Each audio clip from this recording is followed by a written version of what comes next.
The greater level of buyer reassurance promised by India's new real estate regulatory bill has brought smiles to the faces of home buyers like Poonam Thawal. The bill, when enacted into law, will ensure home buyers like Poonam will be able to take possession of the units at the time and date originally stated, and those units will be completed as per the specifications promised by the developer at the time of the booking. We booked a house 3 years ago, and we were supposed to get possession of it for in the last year. But the builder has been giving us excuses, very lame excuses like occupancy clearance, etc., etc. So each time we go to him, he has new set of excuses.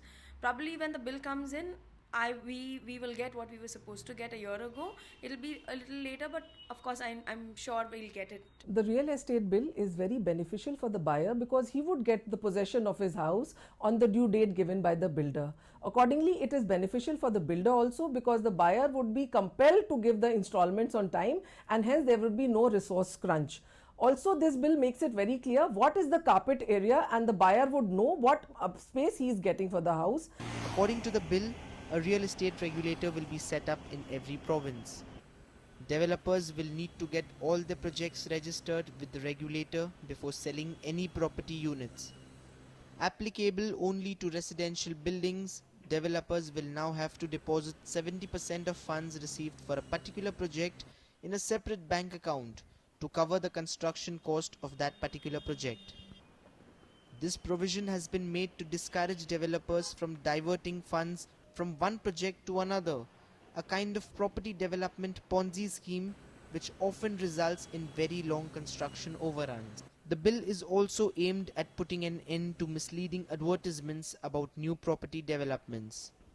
But whilst property buyers will be very happy to see the bill enacted, property developers are keen to point out the potential longer-term negative impact of the bill's adoption in its current form. This move from the government might be beneficial for the buyers in the long run, but it's not good for the developers. Now the paper will take a lot of time.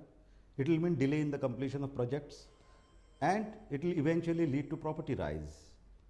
Now we welcome this bill, but we look forward to government having a kind of mechanism on which builder can fall back upon. Ultimately, otherwise builder will have to pass this additional cost to the client. This bill is expected to be tabled in Parliament during the coming monsoon session, which starts early in August. It will need to go through parliamentary process before it can become a law. But with the general elections in mind, the government may want to prove that it's fighting for the urban middle class citizens, and this bill could be a very useful tool to win the votes of that burgeoning demographic. Murtaza Merchant, Channel News Asia in Mumbai.